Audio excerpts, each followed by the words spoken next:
La question posée, j'ai presque envie déjà d'y répondre. Oui, bien sûr, l'accessibilité a déjà commencé à façonner les transports de demain. Maintenant, il faut savoir comment ces transports évoluent pour devenir accessibles. Et nous allons le voir avec nos différents intervenants en évoquant tour à tour le transport aérien, le transport ferroviaire et le transport routier et urbain.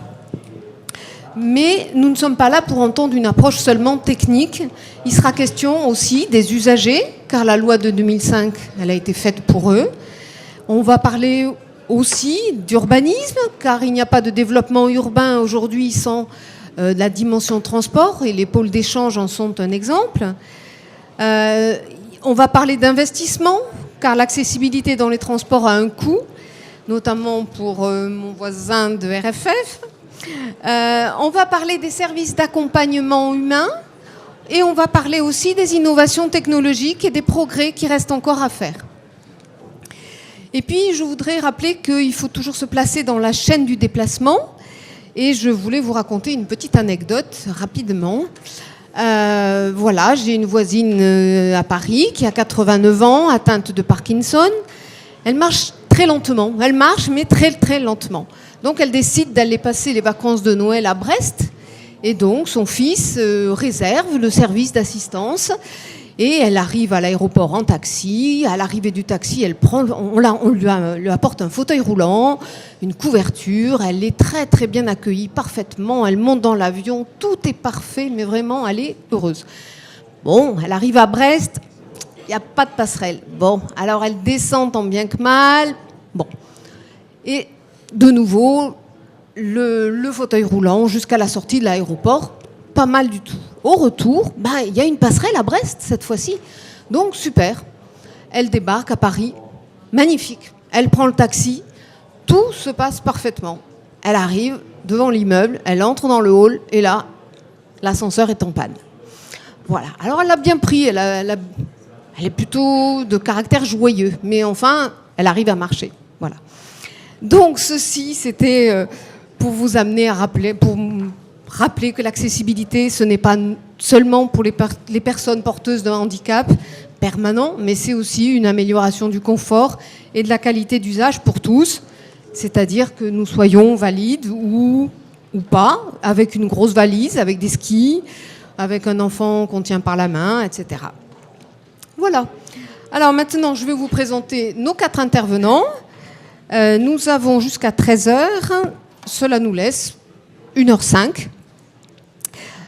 Donc j'ai proposé à chaque intervenant de parler pendant 10 minutes de manière à ce que nous ayons à la fin de chaque intervention 5 minutes d'échange avec la salle. Alors, à ma gauche, Monsieur Gaurier, du Conseil français des personnes handicapées pour les questions européennes. Pardon. Il est également membre de l'Association des paralysés de France. Ensuite, Monsieur Cauchois, à ma droite, délégué à l'accessibilité chez Réseau Ferré de France. Alors, attendez, tac, voilà. Ensuite, nous aurons Monsieur Devins, délégué à l'accessibilité pour la SNCF.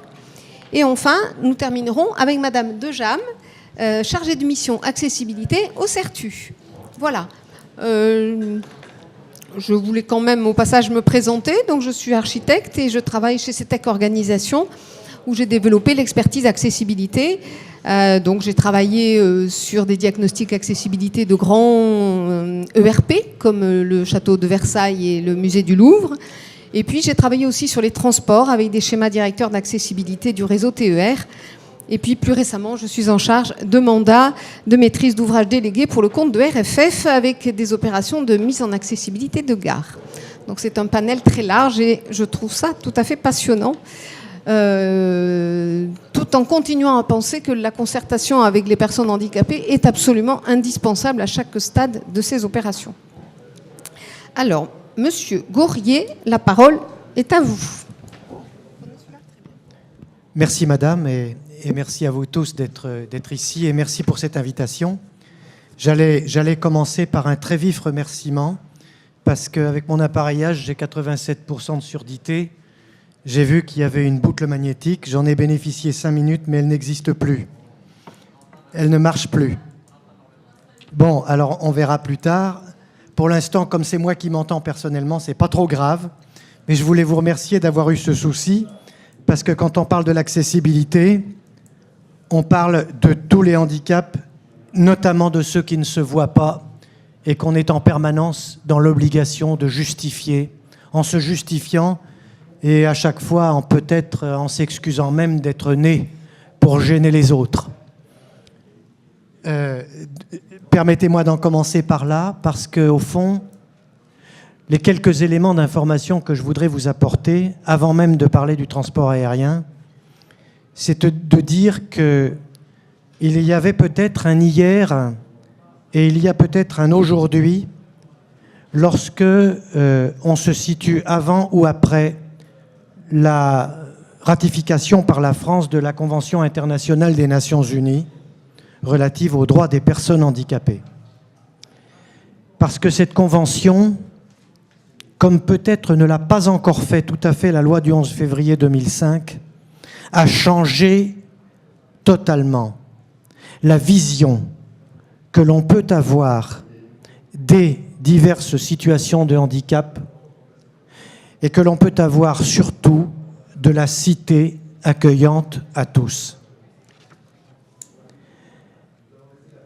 Ce qui est très intéressant, c'est de se dire qu'on a un texte international aujourd'hui qui parle certes d'obligations, mais qui surtout présente un regard sur des citoyens.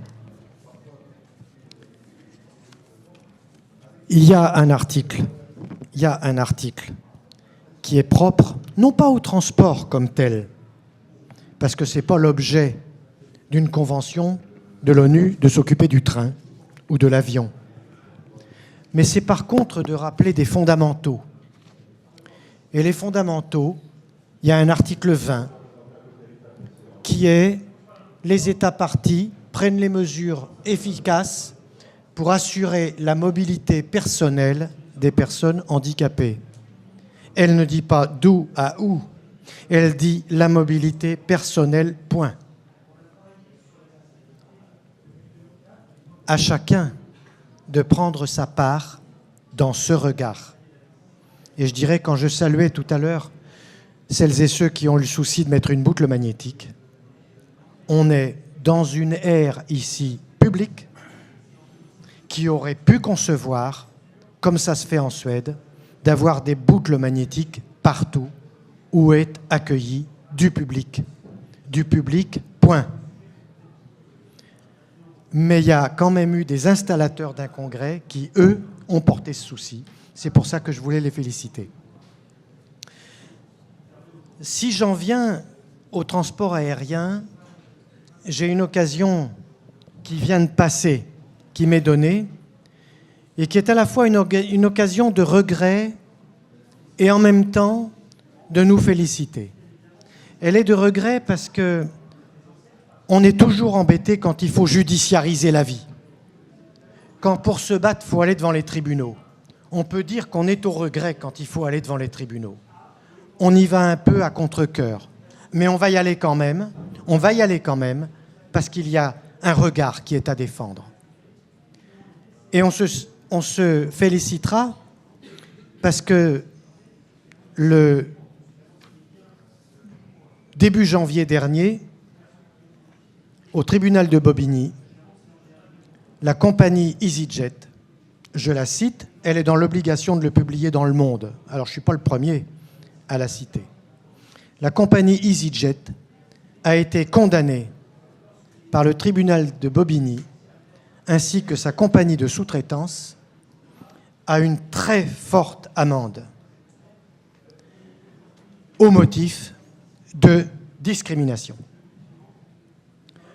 Monsieur et madame, il y avait 3 plaignants. Vous êtes en fauteuil roulant, vous embarquez pas chez nous, on ne vous connaît pas, dehors. Et la compagnie fait en sorte que sa compagnie de Frontline ne soit pas informée et qu'il faille du comptoir téléphoner à Londres, en anglais, pour demander, il y a une queue, si je peux embarquer monsieur ou madame. Le commandant de bord n'est pas averti, lui non plus. Donc, très forte amende et bien entendu indemnisation des 3 plaignants. L'Association des paralysés de France a elle-même été bénéficiaire d'1 euro, mais il est symbolique, d'indemnité. On ne voulait pas d'argent, on voulait un regard. Donc je dirais, il ne s'agit pas d'interpeller qui que ce soit. Il s'agit maintenant, en faisant du droit et en allant sur le terrain, où que l'on soit, de regarder les personnes comme quelqu'un qui, ici même, puisqu'on en parle, circule, quelle qu'elle soit. Il faut quand même reconnaître qu'on a fait des progrès. C'est pas, je vais pas mentir devant le réseau. Et puis en plus, j'ai aucune envie d'interpeller qui que ce soit dans cette affaire. Je nous interpelle tous ensemble pour partager un regard. Je m'excuse de faire ma pub, mais c'est pas ma pub, hein, parce que c'est pas à moi que ça va. Mais il y a eu un bouquin qui a été écrit là-dessus, il s'avère que j'en suis l'auteur.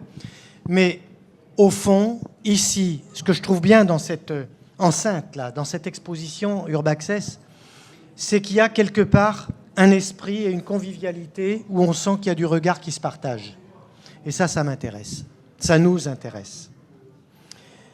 Et il est vrai que quand on s'interroge aujourd'hui, on se rend compte qu'on est même en deçà d'une requête du droit. On est tout simplement dans la requête d'une égale dignité et d'un service égal pour tous, adapté pour tous, avec un regard sur chacun au moment T où on se trouve. Alors au niveau européen, c'est vrai que le transport aérien a ouvert le banc d'une certaine façon. Pas tout à fait d'ailleurs. Pas tout à fait. C'est une directive autobus et autocar qui a ouvert le banc en 1999-2000, qui fait qu'aujourd'hui, tous les autobus de la ville de Paris, presque tous maintenant, sont accessibles et quels ne sont pas les autobus où vous n'êtes pas en train de côtoyer 2 ou 3 mamans qui se battent pour leur place avec le landau de leur bébé, et puis il y a la personne en fauteuil roulant qui est montée tout à fait confortablement, mais qui va bousculer tout le monde parce qu'il n'y a pas assez de place pour tout le monde. C'est quand même bien que ça soit comme ça. C'est quand même bien. Au fond, on retrouve une certaine citoyenneté, une certaine civilité. Reste à chacun à faire la place à tout le monde. Mais c'est tout. Mais c'est tout. Et si on a ouvert le banc au niveau de l'aérien, et ça a continué avec les railways, les transports ferroviaires, c'est que cette directive des autobus est devenue au niveau aérien et ferroviaire un règlement. Le règlement a pour avantage de se substituer de facto aux droits nationaux et aux juridictions nationales. Il efface les juridictions nationales, il les remplace à elles, maintenant, de se reformer en fonction de ce nouveau règlement. Et ça, je pense que c'est un élément extrêmement positif. Ça oblige tout le monde à se réévaluer. Alors aujourd'hui, par exemple, je fais partie à la DGAC, à la Direction Générale de l'Aviation Civile, d'une commission des clients transport aérien. J'y suis au milieu des autres. Il y a des tas de représentants d'usagers. Et nous, on n'a pas voulu de commission spécifique handicap. On a demandé à être parmi les autres usagers. Et aujourd'hui, on me reprocherait presque de ne pas faire remonter assez de dossiers. Et c'est ce qui s'est passé publiquement à une réunion l'autre jour. C'est vrai qu'il y avait 2 ou 3 dossiers qui étaient un peu tendancieux et sur lesquels on n'a pas suivi. Parce qu'on ne peut pas quand même exiger d'avoir un certain nombre de réponses à nos requêtes si on n'annonce pas la requête. C'est quand même une limite. Il y a aussi là une question de citoyenneté. On ne peut pas vouloir le beurre, l'argent du beurre et le contraire du beurre et de l'argent du beurre. On veut bien le beurre et l'argent, mais on ne peut pas demander le contraire après, quoi. Ou demander ce qu'on n'a pas demandé.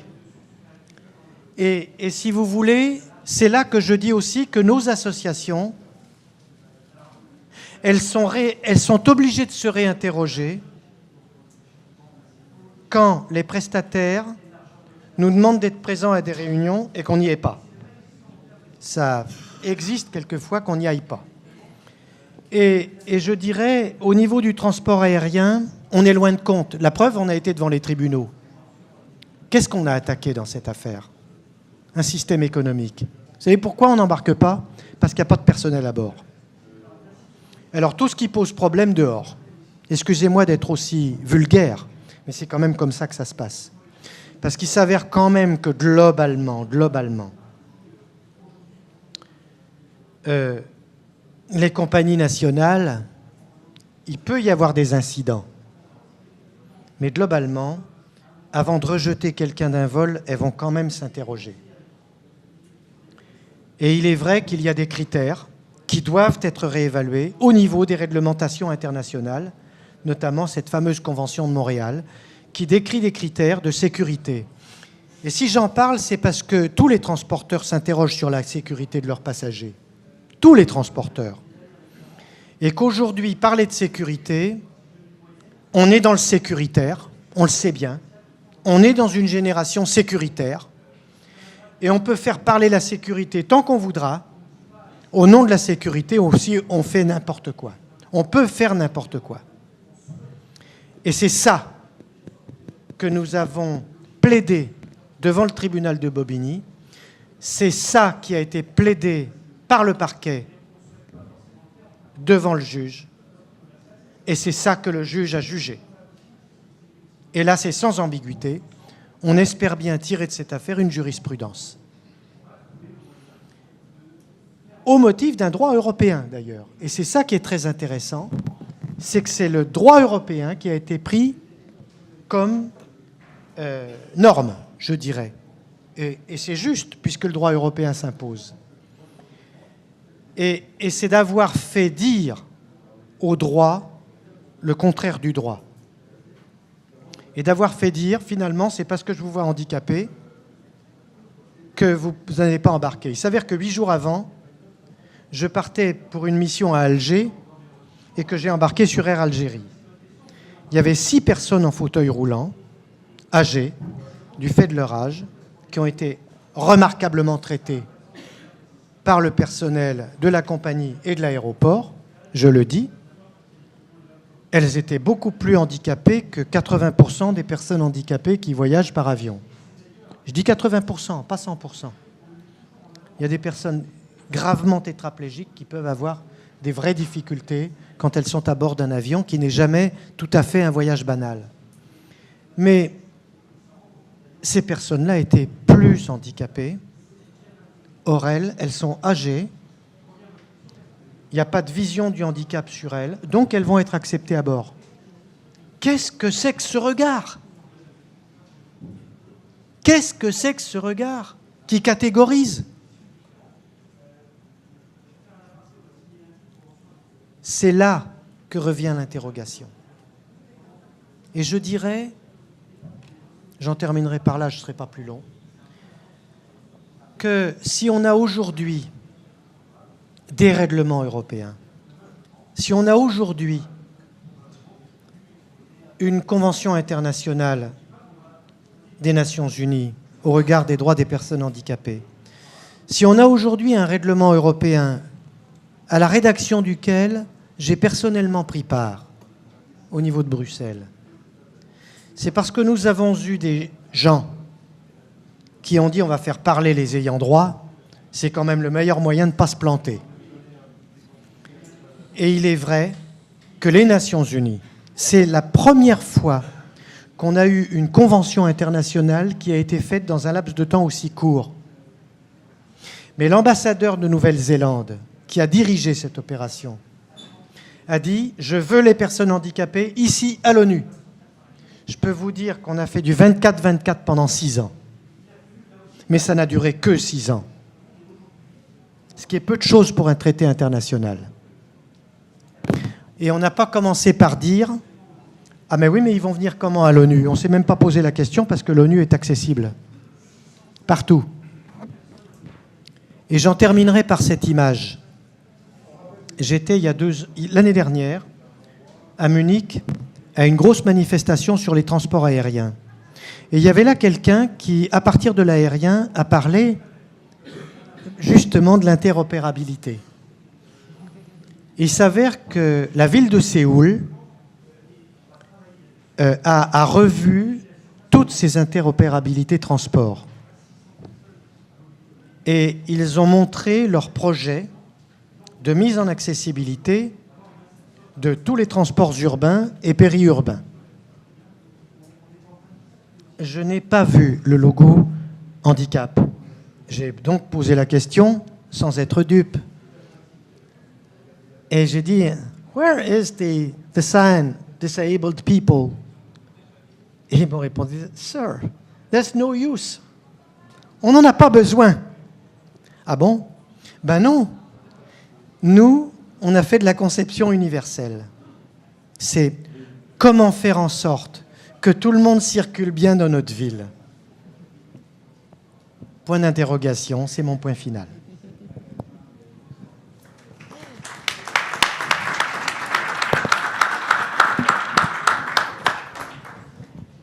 Merci, Monsieur Gorier. Très impressionnant. Eh bien, vous avez parlé d'interopérabilité. Ça va faire un petit lien avec Réseau Ferré de France. Donc, on va passer la parole à Monsieur Cauchois et très vite présenter un petit clip sur l'accessibilité. Mais peut-être, merci beaucoup. Peut-être juste avant de lancer le clip, je voudrais dire que moi aussi j'ai été très impressionné par la dimension humaine de votre rapport et je trouve que c'est bien ça l'essentiel. Là malheureusement RFF a à vous parler travaux, budget, investissement, des choses un petit peu désincarnées. Je trouve que Bruno Gorier nous a donné l'exemple de la manière dont il faut traiter les questions d'accessibilité. Donc je le remercie vraiment beaucoup. Merci, monsieur. Bien. Je crois qu'il est important pour commencer, et de façon à être assez rigoureux, de vous dire ce que nous faisons et sur quel périmètre. Et d'ailleurs, juste avant de faire ça, je voudrais dire aussi une autre petite notion en préambule, c'est on ne fait rien de grand tout seul. C'est un de mes amis qui s'appelait André Mullier, qui était cofondateur du groupe Auchan, qui disait ça à longueur de journée. Et je voudrais saluer d'emblée l'excellente coopération que j'ai avec mon voisin de droite, qui est mon homologue à la SNCF. On travaille très très bien ensemble, les deux équipes. Et ça, c'est important de le dire aussi avant de parler béton et investissement. Donc, nous sommes, comme vous le savez, propriétaires des voies et des quais. Et pour l'essentiel, et le clip le montre bien, RFF est en charge des moyens d'accès d'un quai à un autre et de l'accessibilité au train depuis le quai. Ça, je pense qu'on en reparlera tout à l'heure. Donc, qu'est-ce que ça veut dire? Traverser des voies, ça veut dire passage souterrain, passerelle, passage planchéié, passage à niveau, parfois, près des gares. Et puis, bien sûr, tout ce qui est rampe, plan incliné, ascenseur, etc. Et par ailleurs, les aménagements de quais, vous savez ça par cœur, ce sont les bandes de vigilance, les rampes double lisse pour les descentes d'escalier, la peinture, l'interphonie, les pictogrammes, enfin bref, je pourrais allonger la liste à l'infini. Donc, voilà très concrètement à la fois le périmètre et le type d'aménagement dont nous avons, je l'espère, une assez bonne maîtrise pour je dirais, un temps limité, puisqu'il y a les obligations de la loi. Il est peut-être important à ce stade de mon exposé de vous rappeler quand même l'ampleur de la tâche. Et donc, en 6 ou 7 chiffres, je vous rappelle, le réseau ferroviaire, pardon, c'est 30 000 km de ligne, c'est 3 100 gares, c'est 108 000 hectares de patrimoine foncier, c'est 18 100 passages à niveau, c'est 1720 tunnels, c'est 1200 passerelles, on en reparlera, et c'est surtout, et ça le chiffre peut-être certains d'entre vous l'ignorent, 15 000 trains. 15 000 trains par jour. Donc vous voyez que c'est quand même quelque chose de considérable. Alors, bien sûr, RFF a une politique et elle est facilement consultable. On a un site qui s'appelle www.rff.fr. On peut la lire, je crois qu'elle comporte 53 pages. Je vais vous en donner simplement le cœur du cœur, c'est-à-dire le paragraphe où on dit le maximum de choses. Donc dans sa politique, RFF associe les objectifs de sécurité, d'accessibilité et de fiabilité et a pour ambition de proposer dans toutes les gares existantes retenues dans les schémas directeurs d'accessibilité, ça je suppose que tout le monde sait qu'il y a des schémas directeurs d'accessibilité, notamment régionaux, un cheminement sûr permettant d'accéder le plus commodément possible de la voie publique à au moins une porte du train en mode normal de fonctionnement des installations et de circulation des trains avec les solutions techniques disponibles. Voilà, ça c'est notre credo. On essaye de l'appliquer dans le maximum de gares. Quand je dis le maximum de gares, c'est que, encore une fois, l'ampleur de la tâche étant tellement considérable, il a bien fallu que RFF se dote de ce qu'il a appelé un programme optimisé, c'est-à-dire qu'on ne peut pas tout faire tout de suite. Et notamment, peut-être qu'il y aura des questions sur le sujet, RFF ne se sent pas dans l'obligation immédiate, urgente, prioritaire, de rehausser certains quais, parce que y a urgence ailleurs et on doit, si possible, faire face à ce qui est le plus important pour tout le monde. Je parlerai brièvement, là aussi c'est 2-3 chiffres, des moyens financiers que nous mettons au service de cette politique. Nous avons signé le 3 novembre 2008, pour être très exact, un contrat de performance avec l'État. Ça, pour nous, ça a été essentiel dans la démarche, car cela nous a permis d'acter 454 millions d'euros, dont 114 en prise directe, enfin en financement direct par l'État. Ce qui nous permet de dire, et on est à peu près au rendez-vous de ce contrat de performance, que nous aurons à la fin de cette année, en gros, j'arrondis le chiffre un petit peu, 1000 opérations en cours, quel que soit le stade de l'opération, c'est-à-dire depuis l'étude préliminaire jusqu'au chantier existant, et bien sûr, certaines des gares seront livrées en fin d'année. Nous en aurons 180 de livrés. Par ailleurs, un bonheur ne venant jamais seul, nous avons un programme très important en Île-de-France, spécifique Île-de-France. En juin dernier, avec la SNCF, j'aurais peut-être dû commencer par la région et le STIF, nous avons signé une convention cadre qui nous engage sur 207 gares et pour un montant relativement spectaculaire, puisqu'il s'agit de 1,455 milliard. Donc vous voyez que ce sont des gros montants. Nos travaux sont très, très, très, très lourds. Si j'avais pu, le temps qui nous est imparti est trop court, mais si j'avais pu vous montrer un autre film que nous venons de terminer, je vais vous le décrire en 2 phrases. Je vous aurais fait comprendre ce que représente l'installation d'un passage souterrain. Le film a été tourné à Lézignan, près de Narbonne. On voit d'abord les collaborateurs d'RFF construire des caissons de 4 mètres de long. Tout un travail de préparation le long de la voie, pour ne pas interrompre la circulation, bien sûr. Et puis un beau jour, on dit pendant 36 heures, il n'y a pas de train. C'est quand même très handicapant pour la région de Narbonne.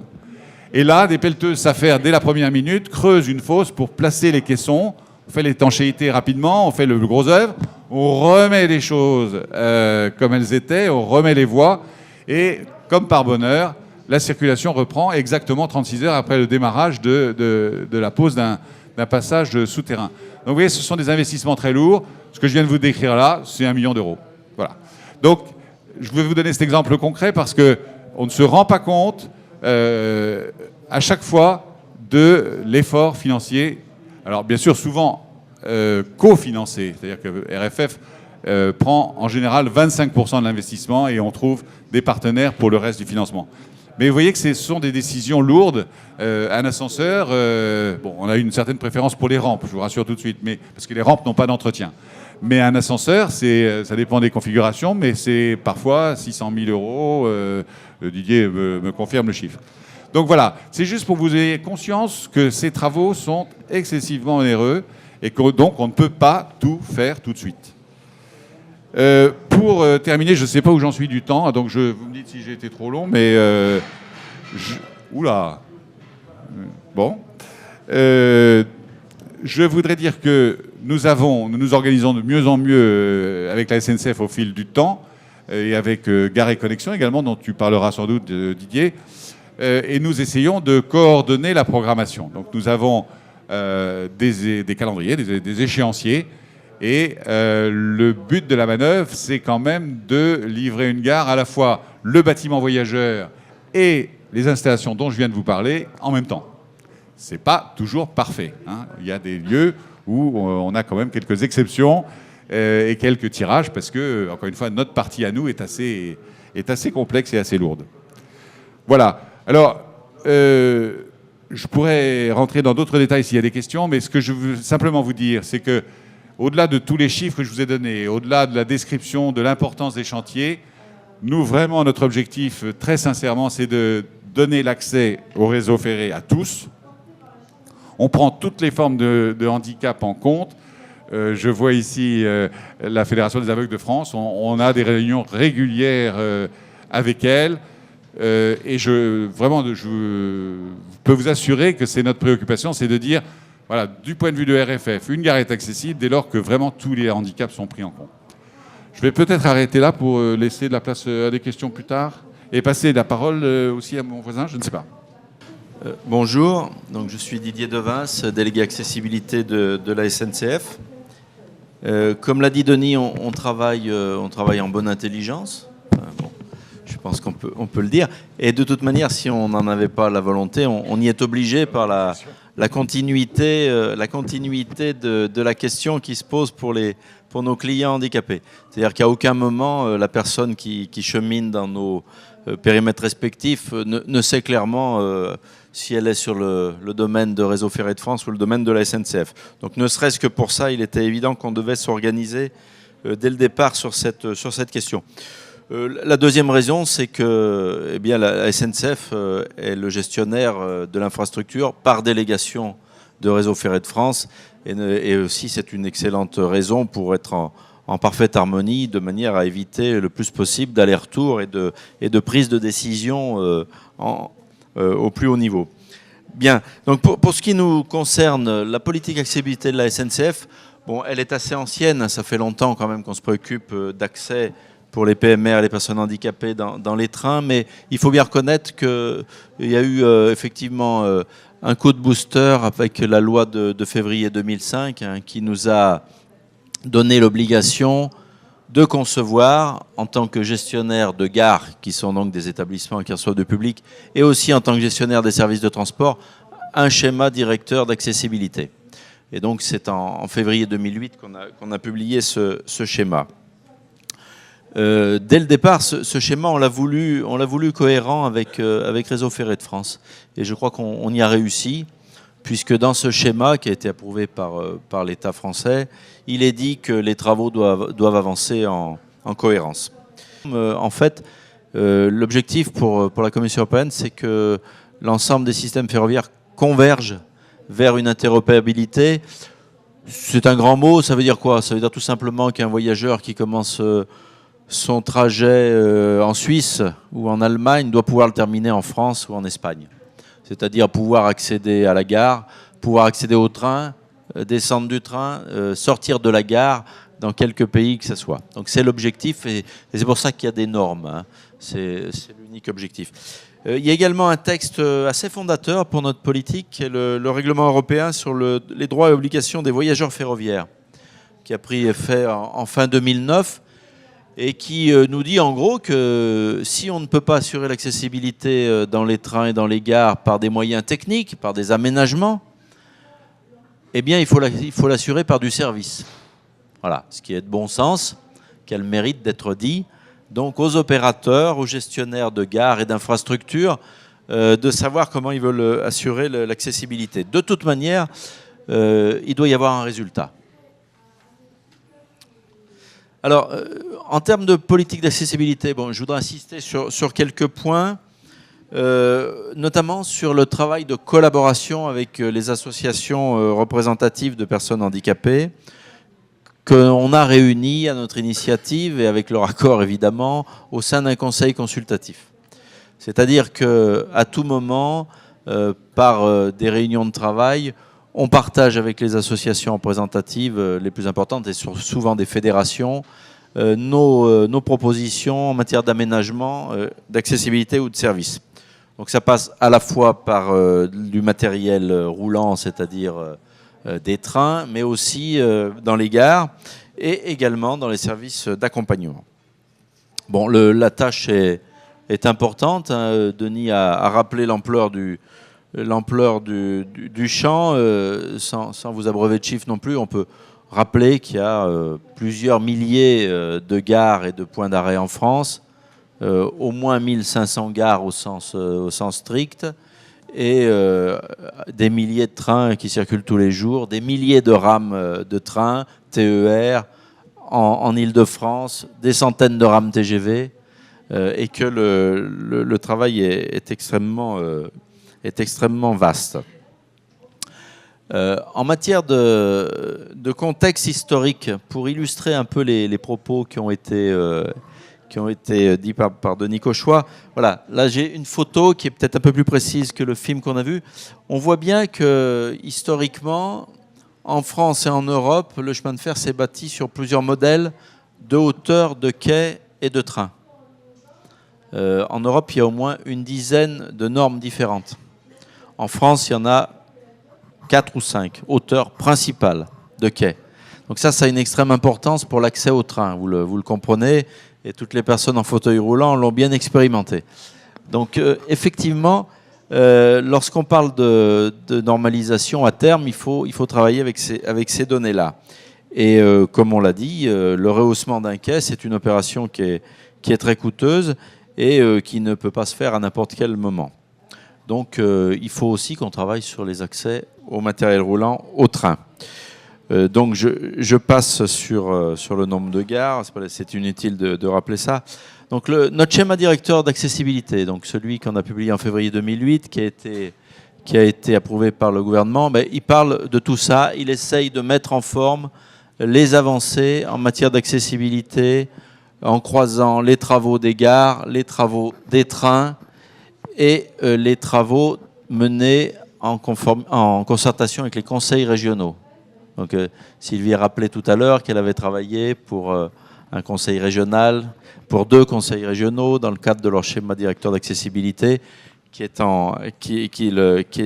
concerne le transport express régional. Donc notre conseil consultatif des personnes handicapées à mobilité réduite, Sylvie, on a une petite illustration, là, vous voyez, donc ça se passe au siège de la SNCF, rue du Commandant Mouchotte.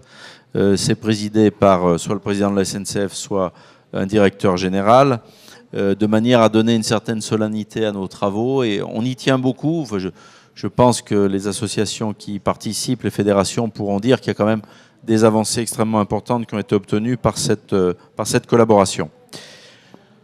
Alors, comment décider des aménagements à mettre en place pour rendre accessible le transport ferroviaire ? On l'a fait à travers essentiellement 2 structures de portage et de recherche qui étaient d'une part la gare laboratoire de l'accessibilité qu'on a lancée en 2006, donc où on a réuni le maximum d'aménagements, de solutions techniques qu'on avait à notre disposition à l'époque, et on a voulu les tester auprès de nos clients.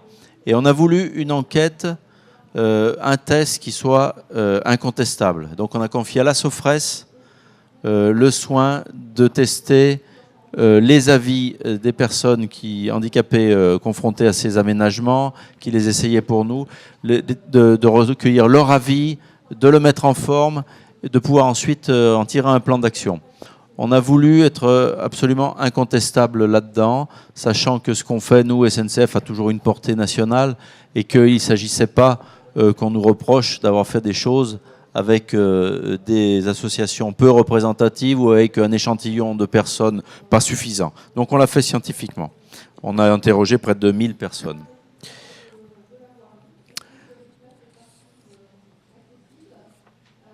Concernant un sujet dont on a peu parlé parce qu'on est sur le transport, mais qui est extrêmement important pour nous, c'est l'accessibilité des données numériques. On travaille beaucoup à la SNCF. La SNCF a tout un tas de sites numériques que vous connaissez pour certains, sites marchands, sites d'information, sites institutionnels. Vraiment, on a un grand chantier devant nous. On a commencé à le traiter, je pense, de manière assez ambitieuse, en rendant accessible notre site marchand, voyagesncf.com principal, de manière à ce qu'une personne handicapée visuelle, par exemple, puisse utiliser ce site. On continue ce travail sur tous les sites de la SNCF. Une personne qui s'intéresse aux emplois proposés par la SNCF doit pouvoir consulter un site, quel que soit son handicap. Et justement, parce qu'il va le voir, pour voir si on peut lui proposer un emploi. Et donc, bien entendu, il faut que nos sites institutionnels soient accessibles aussi. En interne, et croyez-moi bien que c'est un gros travail parce qu'on a un grand nombre de directions différentes à la SNCF, de métiers différents et donc de branches métiers, d'animation. En interne, on fait tout un travail d'incitation à l'accessibilité de nos sites aussi.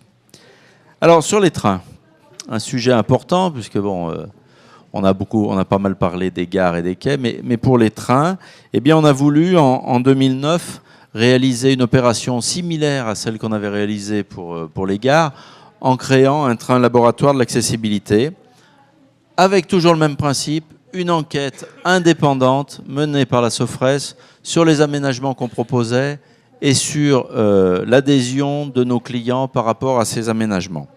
On a interrogé cette fois-ci plus de 600 personnes handicapées pour avoir leur avis sur la maquette de train qu'on lui proposait avec un certain nombre d'aménagements.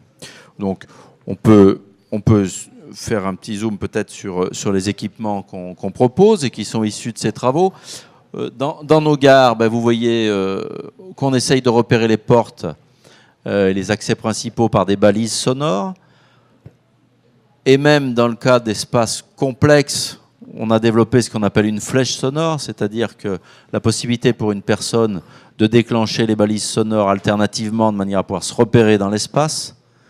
Les balises sonores s'expriment avec un court temps d'intervalle, de manière à ce que la personne puisse se repérer, savoir si le guichet est à sa gauche, si les quais sont à sa droite et si en face de lui, par exemple, il a la porte de sortie sur la voie publique.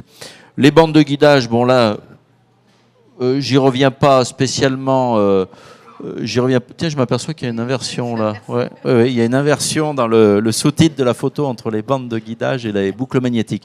Bon, les bandes de guidage, j'y reviens pas, mais on a développé un modèle spécifique pour les gares, toujours en collaboration avec nos partenaires, notamment la CFPSA.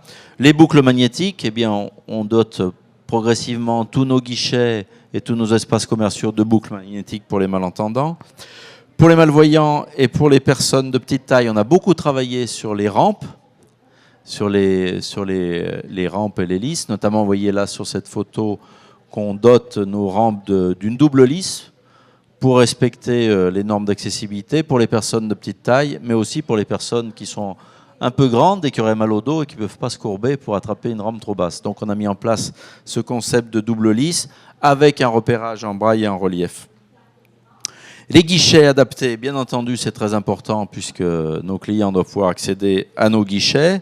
Nous avons fait tout un travail de guichets adaptés qu'on met en place progressivement dans nos 1500 gares et dans nos 2000 et quelques points de vente, puisque souvent les grandes gares disposent de plusieurs points de vente. Un concept important, puisque c'est difficile de se repérer dans les grandes gares et c'est parfois délicat, notamment pour les personnes aveugles, de repérer, de se rendre jusqu'au service d'accueil. On a développé un concept de borne d'appel, accessible évidemment. Dans les trains, Sylvie, j'essaye d'aller un peu vite pour respecter le temps. Dans les trains, donc, on a beaucoup travaillé sur les espaces dédiés aux personnes en fauteuil roulant. C'est un sujet très important. Dans les trains, on est dans un volume limité. Un train, ça a une largeur utile intérieure qui est très faible. Évidemment, on est obligé de travailler sur ces espaces pour les rendre les plus rationnels possibles. Notre objectif, dans nos trains du futur et dans nos trains actuels qu'on réaménage, est d'avoir plusieurs places pour les personnes en fauteuil roulant. C'est un reproche qui a été fait à la SNCF, mais aussi à la plupart des transporteurs ferroviaires en Europe, de ne pas avoir assez de place pour les personnes en fauteuil roulant. On avait bien souvent une seule place À l'avenir, on souhaite en avoir au moins 2, voire 3 ou 4.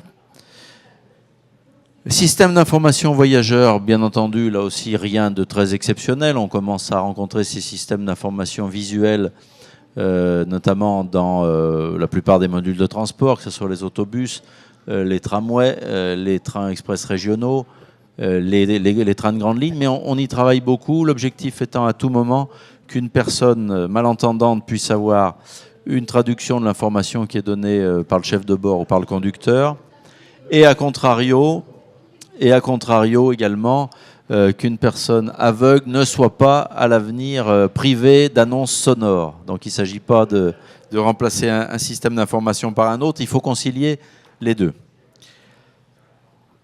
Un point très important aussi pour nos clients handicapés, notamment les personnes qui sont en fauteuil, c'est les toilettes. Donc ce point n'est pas trop pénalisant pour des trajets courts, lorsqu'on est en TER ou lorsqu'on est dans un train de l'Île-de-France, mais lorsqu'on monte dans un train pour un trajet, on va dire de 2 heures ou de 3 heures, il est évident qu'il faut pouvoir accéder aux toilettes. Et techniquement, c'est un point difficile aussi, pour des raisons d'espace, pour des raisons de disposition, et sur lequel on travaille beaucoup. Et on a conçu un module de toilettes adapté pour nos trains du futur et pour nos rénovations, qui, je pense, donne satisfaction maintenant à nos partenaires de l'APF, de Handisport et d'autres. Alors, j'en profite pour dire un mot sur la collaboration nécessaire entre les entreprises ferroviaires et les constructeurs de trains sur ce sujet de l'aménagement. Je veux dire, c'est un peu la poule et l'œuf. Pendant longtemps, on s'est dit, on ne fait pas ce qu'il faut en matière d'accessibilité dans les trains. Alors les constructeurs avaient tendance à dire, oui, mais le commanditaire, le maître d'ouvrage, l'entreprise ferroviaire qui commande le matériel ne nous demande pas spécialement. Et puis l'entreprise ferroviaire avait tendance à dire, oui, mais si les constructeurs nous proposaient des solutions efficaces, innovantes, et ça irait mieux. Donc maintenant, on a arrêté ce genre de débat. On travaille avec les constructeurs ferroviaires en bonne intelligence, et je dirais même on a une espèce d'ingénierie partagée. Bon, j'ai devant moi des représentants d'Alstom, mais on travaille avec d'autres constructeurs. On pourrait presque parler d'ingénierie partagée en matière d'accessibilité, parce que vraiment, on est sur du partage d'informations et de solutions techniques, et on prend des décisions en commun. C'est vrai que là, on entend pratiquement mieux nos collègues. S'ils pouvaient baisser un peu le volume, ça serait pas mal. Là, pour le coup, je pense que vous nous entendez beaucoup mieux que nos autres participants. Bien, on ne réglera pas tout, je dois le dire ici, on ne réglera pas tous les problèmes d'accessibilité au transport ferroviaire pendant encore des années, uniquement avec des aménagements. Il y a de nombreux problèmes qui se posent, il y a des problèmes d'accès aux gares, il y a des problèmes d'interface entre le quai et le train, il y a des types de handicaps qu'on a beaucoup de mal à aider de manière autonome, et pendant encore très longtemps, on aura besoin de services d'assistance. Et c'est ce qu'on essaye de ne pas oublier à SNCF, en privilégiant beaucoup les services d'assistance. Là aussi, je pense qu'on a progressé. En tout cas, sur le plan numérique, je peux vous garantir qu'on a progressé, puisque le nombre d'assistances à des personnes handicapées qu'on réalise chaque année est en progression de l'ordre de 10 à 20% par an, et depuis des années. En 2011, on va frôler les 700 000 opérations d'assistance dans nos gares et dans nos trains. 700 000. Dont presque 300 000 organisés avec le service Accès Plus, qui est un service de mise en qualité et d'assurance, de réassurance en cas de problème lors du voyage qu'on a mis en place. Donc 700 000 prestations. En 2011, on est sur une pente de plus 20% de services d'assistance. Alors, on peut le voir en positif, en disant formidable, ça, les gens, les clients qui en ont besoin savent que ces services existent, ils nous les demandent de plus en plus. On peut aussi dire quand est-ce qu'on pourra se passer d'assistance. Voilà. Et moi je le prends des deux manières. Je dis tant mieux, ça augmente, ça veut dire qu'on a plus de clients handicapés qui se déplacent dans nos trains. Et puis il faudra qu'un jour ça commence à baisser. Et ça, on y arrivera par la mise en place progressive de nos schémas d'accessibilité. Alors, il nous reste 15 minutes. Alors, je voulais juste vous dire que la présentation de Madame Dejam est assez dense. Voilà. Donc, elle va parler du transport routier et urbain. Donc, peut-être qu'on pourrait prendre une ou deux questions sur le transport ferroviaire. Et puis ensuite, on laisserait la parole à Madame Dejam. Donc vous parlez d'urgence, de priorité d'investissement, que tout ça coûte très cher. Nous, on est utilisateurs et vous dites, par exemple, vous parlez d'obligation de la loi. Pour vous, c'est une obligation, alors que nous, pour utilisateurs, c'est une obligation d'utiliser les transports. Moi, j'habite en région centre et je suis obligé de prendre ma voiture pour venir habiter. Enfin, j'habite aussi sur Paris et je suis obligé de prendre ma voiture parce que je ne peux pas faire le trajet d'une gare à l'autre. Alors qu'en partant de Paris et aller à Amsterdam, sur toute la distance, je peux aller facilement à Amsterdam. Alors, je ne peux pas aller en Creuse. Ça, c'est un point. Ensuite,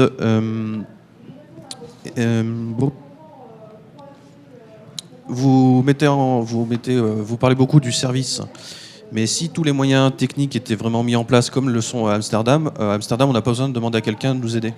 Alors qu'en France, on est tout le temps obligé de demander à quelqu'un parce que rien n'est adapté. Quand tout sera adapté, il n'y aura plus besoin de service. Et du coup, voilà, tout simplement.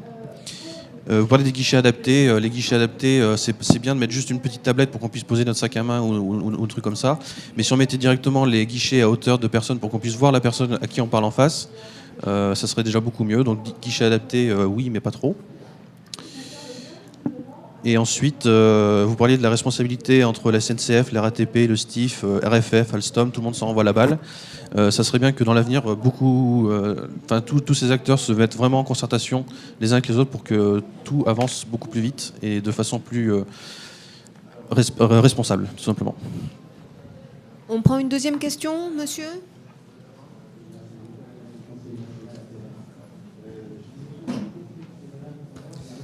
Voilà, moi j'avais donc une réflexion par rapport à ce que j'ai entendu. Évidemment, la personne en fauteuil roulant est très souvent citée, on voit dans les aménagements. La personne déficiente visuelle, beaucoup la personne non-voyante, le concept pour les personnes malvoyantes, qui est encore une particularité distincte, les besoins ne sont pas tout à fait les mêmes.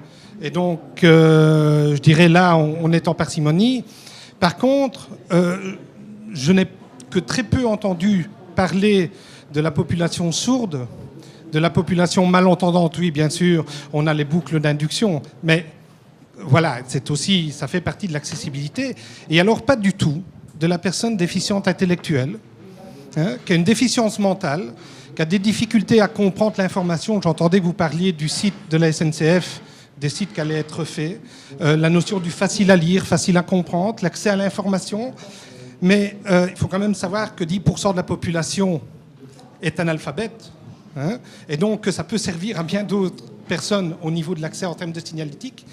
Et le dernier propos par rapport à ça, c'est que la notion de PMR, donc personne à mobilité réduite, est bien plus vaste, monsieur l'a évoqué tout à l'heure, mais elle est bien plus vaste que simplement le handicap, et que la prise de conscience de l'utilité de ce qui est mis en place par rapport au coût que vous avez évoqué ne servira pas uniquement qu'à 10-15% de la population, mais à bien plus en tant qu'usager. Et je pense que c'est important d'insister là-dessus pour dire que ça représente peut-être un coût important, mais ça répond à un besoin énorme, sachant que les PMR qui sont les plus représentatives sont les personnes du 3e âge, voire du 4e âge, qu'on aborde maintenant, et que donc elles seront de plus en plus importantes à l'avenir.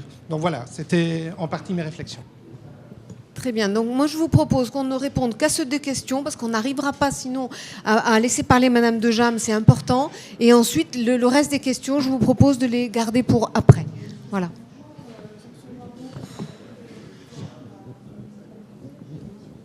Donc, Amsterdam et puis les déficiences intellectuelles. Oui, alors, pour répondre successivement aux deux questions qui ont été posées, mais rapidement, je veux dire, il est bien évident qu'en 10 minutes, on ne peut pas présenter l'ensemble des travaux d'accessibilité qu'on mène et l'ensemble des solutions techniques. Il est évident que, par exemple, pour répondre à votre question, monsieur, sur les guichets adaptés, la photo de ce que vous avez vu, là, c'est un type de guichet. On a beaucoup d'espaces où il existe des guichets, comme vous le disiez, où on peut se parler par-dessus la table, parce qu'on est dans un espace sécurisé et où la personne handicapée, quelle qu'elle soit, a un contact privilégié. Mais il y a aussi des guichets qui prennent place dans des gares à fort passage où on est obligé de sécuriser. Donc il n'y a pas un type de guichet, il y en a plusieurs et on n'a pas du tout l'intention de spécifier uniquement des guichets avec une petite tablette. Concernant la question très importante que vous posez, finalement la population des personnes à mobilité réduite, ça dépasse largement les personnes auxquelles on pense toujours spontanément, les personnes en fauteuil roulant, les malvoyants, les aveugles. Il y a aussi les malentendants. On travaille beaucoup aussi là-dessus, hein. Alors, il se trouve justement qu'on est plutôt dans une séquence en ce moment où on travaille beaucoup pour les personnes malentendantes, notamment sur les systèmes d'information visuelle à bord des trains, qui pour beaucoup n'en sont encore pas dotés, notamment les matériels anciens, mais aussi dans les gares.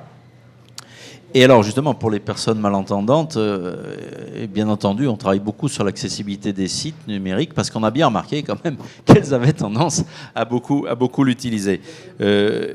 Donc il n'y a pas du tout de volonté d'oublier ces populations. Pour les personnes déficientes intellectuelles ou psychiques, alors c'est un sujet très délicat. On travaille beaucoup avec l'UNAPI. C'est vraiment une fédération avec laquelle on travaille énormément. On essaye de faire des choses simples en termes de signalétique, en termes de cheminement.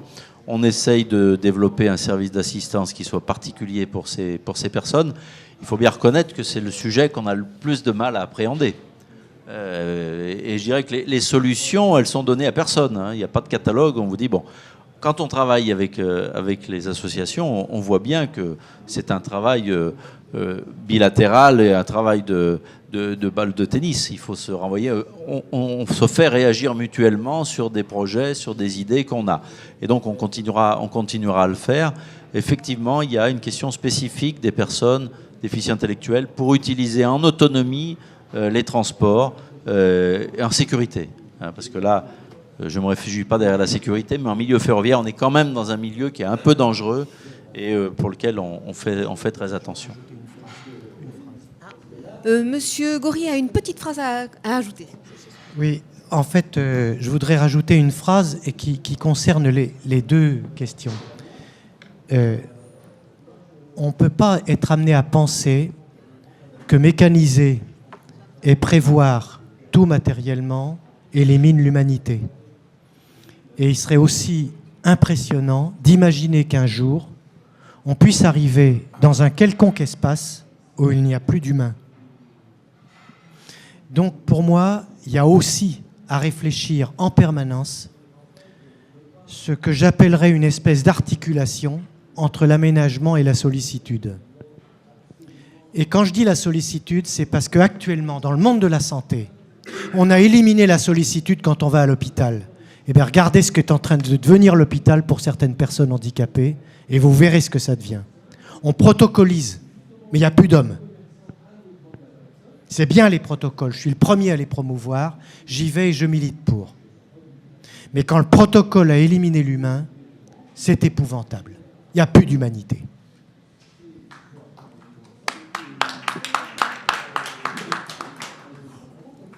Oui, juste, alors je suis évidemment tout à fait en accord avec ce que vient de dire à nouveau Bruno Gourier, mais juste pour un petit clin d'œil à la suite de tout ce qu'a expliqué Didier, quand vous disiez Amsterdam, et on peut ajouter à Amsterdam, les pays nordiques sont encore bien plus au point que nous, la Suisse également.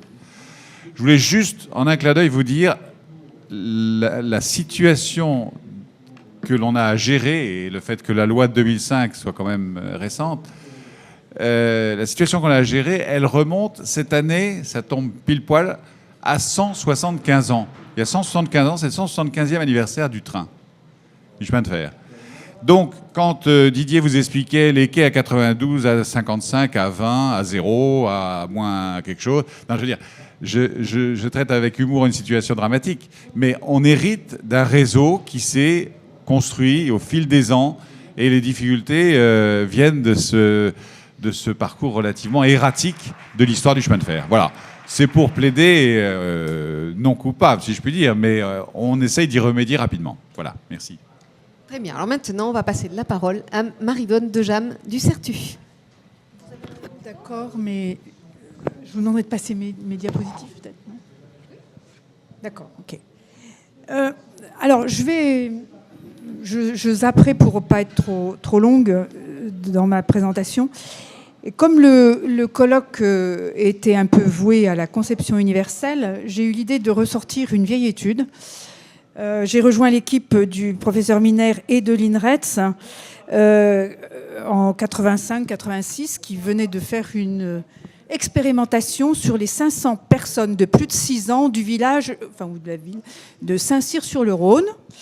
Et l'objectif étant de savoir quelles étaient leurs capacités fonctionnelles dans différentes situations liées au transport.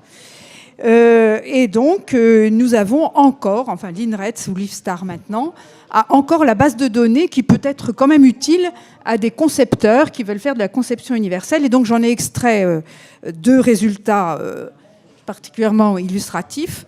Le premier, c'est le franchissement des marches. Donc là, on ne s'adresse pas au fauteuil roulant.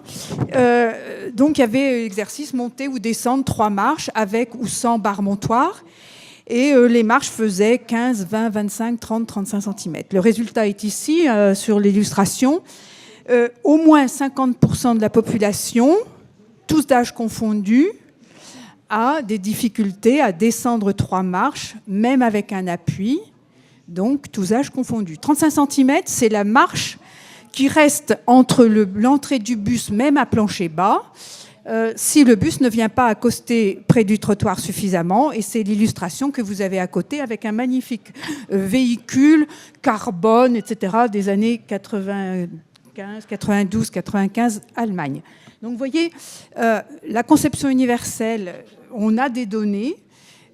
Donc l'âge est un fort facteur influent sur les capacités, donc on en a l'illustration, mais il y a aussi le traitement de l'environnement et l'action quotidienne, donc soit maintenance, soit entretien, mais ici c'est la conduite du conducteur de bus qui importe aussi.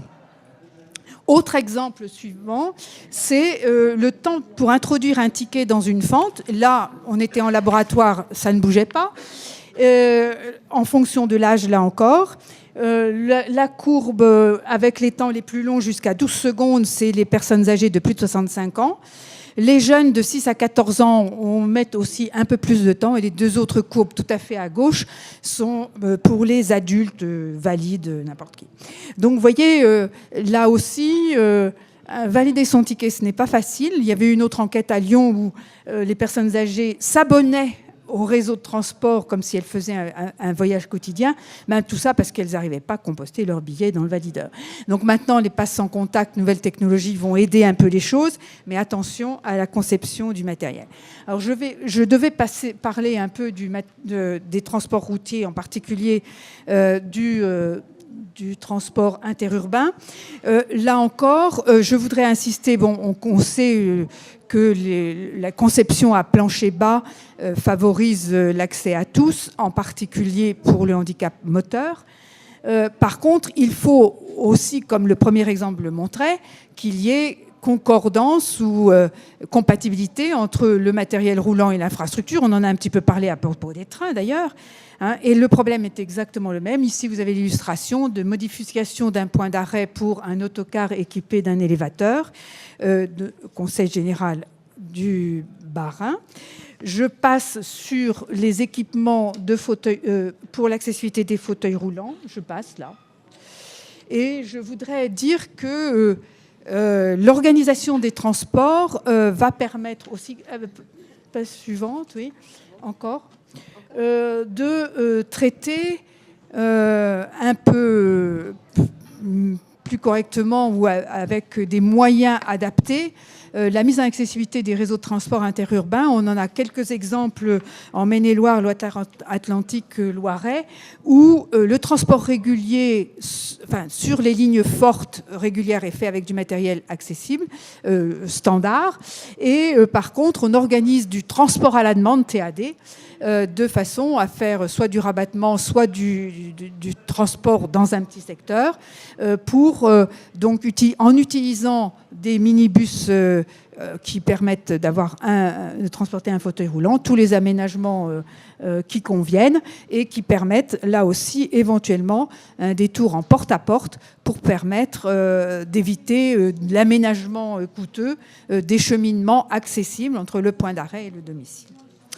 Alors j'en viens aussi, parce que c'est une part importante qui a été évoquée par la SNCF, au système destiné aux personnes déficientes sensorielles pour l'environnement des transports plutôt urbains, avec l'adaptation nécessaire des automates qui posent des problèmes aux personnes âgées, aux visiteurs étrangers, aux personnes qui ne comprennent pas la langue. Et il convient aussi de penser à la qualité d'usage dans l'environnement réel. Donc ici, vous avez à droite en particulier un écran peut-être tactile ou pas, mais peu importe. L'ennui, c'est qu'il ne permet de rien voir sous le soleil. Donc, je passe à la diapositive suivante pour indiquer qu'il y a quand même maintenant, grâce à la loi de 2005 en France, des avancées du côté de la billettique, avec ici un modèle, et il y a d'autres fabricants de distributeurs qui est manipulable par les personnes handicapées visuelles avec une commande, des instructions vocales à la demande et éventuellement des écrans plus gros caractères. Également l'information en temps réel qui était sous forme visuelle, qui maintenant est convertie en messages vocaux automatiquement, avec une activation par la télécommande qui est une télécommande normalisée pour les répétiteurs de feux piétons, qui est un peu un particularisme français, mais comme je sais qu'il y a quelques étrangers dans la salle, je le fais noter. Et ici, cette même télécommande, donc elle devient pour nous un peu universelle, permet d'activer, sans gêner trop le voisinage, d'activer un certain nombre de dispositifs d'information qui, eux, sont sur panneaux visuels. Je voudrais dire que, d'ailleurs, ces dispositifs peuvent aussi permettre de transmettre l'information par SMS pour les malentendants dans les gares. Donc ici, je voudrais indiquer qu'il y a des programmes de recherche sur du nouveau matériel et en particulier le média téléphone portable est très prisé. Par contre, nous mettons nous mettons en garde les concepteurs sur le fait que ces outils, il va falloir aussi que les écrans tactiles soient accessibles aux personnes handicapées visuelles et que leur manipulation soit plus qu'intuitive, parce qu'actuellement, ce n'est pas du tout le cas. Et la recherche pour des déficients visuels avec des menus défilants, etc., est quand même complexe et longue. D'autre part, les coûts d'investissement et de fonctionnement sont à prendre en compte pour ces outils qui devraient faciliter quand même l'usage des transports collectifs. Merci.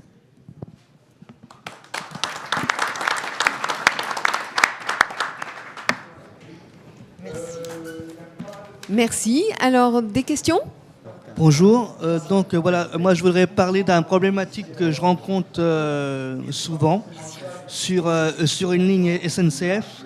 Donc j'ai l'habitude de prendre le train et j'ai remarqué que dans le train il y avait les toilettes et les toilettes étaient souvent en panne. Et ça, c'était une problématique récurrente. Et à chaque fois, je fais les réclamations. Et à chaque fois que je prends le train, à chaque fois, les toilettes ne marchent pas. Donc voilà. Donc je ne sais pas à qui m'adresser. Voilà. Donc je le dis. Donc on m'a dit que c'était un sous-traitant qui s'occupait des toilettes. Donc à chaque fois, il y a des problématiques par rapport aux toilettes. À chaque fois, les toilettes ne fonctionnent pas. Et c'est difficile parce que comme je voyage quand même 1h30 sur le trajet. Quel type de train ? Alors c'est Paris-Saint-Lazare, Caen.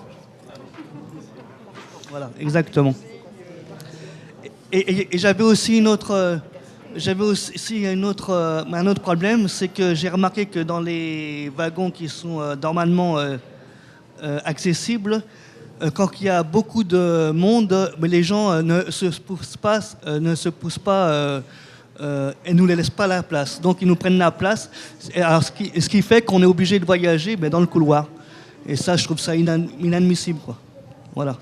Et qu'il n'y a pas assez de, je pense qu'il n'y a pas assez de contrôle par rapport à ça.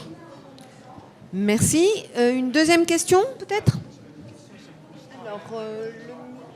Les situations de handicap, elles ne sont pas évidentes d'une personne à l'autre. J'ai beau lever la main en premier, mais comme je ne peux pas la lever très haut, on n'a pas vu. Tout comme je pense que pour les personnes déficientes auditives, l'absence d'interprète en langue des signes, c'est aussi quelque chose qu'il faudra revoir pour les prochaines fois. Juste 2-3 remarques. C'est vrai que ça serait bien d'envisager dans les prochains trains d'éviter, lorsque le seul passage qui se fait par la porte, on implante un petit strapontin qui sert à personne dans le couloir et qui vient vraiment gêner les manœuvres pour accéder à la voiture. Éviter aussi que le passage se fasse entre des WC inadaptés et la consigne porte-bagages, parce qu'une fois les bagages sont en place et qu'ils débordent un peu sur les cheminements, il n'y a plus moyen de passer dans le couloir. Vous dire aussi que ça serait bien d'imaginer peut-être des emplacements en seconde classe, parce que c'est bien que la SNCF est une politique tarifaire qui permette à une personne de pouvoir voyager en première avec un surclassement gratuit, étant donné qu'il n'y a que des emplacements en première classe. Mais quand vous voyagez en groupe ou en famille, on se voit contraint d'obliger les gens qui vous accompagnent à payer des tickets de première classe. Et comme aujourd'hui, les tarifs ont aussi tendance à augmenter, je pense que l'accessibilité, c'est aussi les conditions financières. Et en termes d'aide humaine, c'est bien de prévoir un service Accès Plus, mais on se pose souvent la question, pourquoi venir une demi-heure en avance alors qu'on vient vous récupérer 5 minutes avant pour la montée dans le train? Alors quand vous savez qu'il y a des personnes qui ont déjà des difficultés et qui, pour le matin, le temps est très compté parce qu'ils ont besoin d'un peu plus de temps pour se préparer, il faut encore qu'ils s'organisent pour les transports, pour arriver à la gare une demi-heure avant, simplement pour dire « coucou, je suis là », on est content que vous soyez là, allez boire un café, puis on viendra vous chercher dans 20 minutes. Je trouve ça aussi un petit peu limite. Et enfin, je suis venu sur Paris, je viens de Metz. Il y a eu un vol de cuivre, hélas. Le train a mis 40 minutes de retard. Mais là où normalement le service Accès Plus était quand même au courant que j'arrivais à une certaine heure, 10h20 en l'occurrence, il a fallu que le contrôleur à 11h moins 10 appelle le service pour savoir si on m'avait bien pris en compte, parce que moi je suis resté dans le train et personne ne venait. Alors c'est bien qu'on attende de nous d'être à l'heure, c'est bien aussi qu'à l'inverse, on ne nous fasse pas attendre, parce qu'on a aussi des correspondances, le temps est plus long, et c'est vrai qu'aussi dans les trains, souvent les gens tellement pressés de louper leur correspondance, on peut les croire, on peut les comprendre, nous oblige à rester déjà 10 minutes de plus dans le train en attendant que tout le monde évacue. Si en plus on nous oublie, ça va encore compliquer les choses. Et souvent, c'est le surhandicap qui est plus gênant que le handicap lui-même.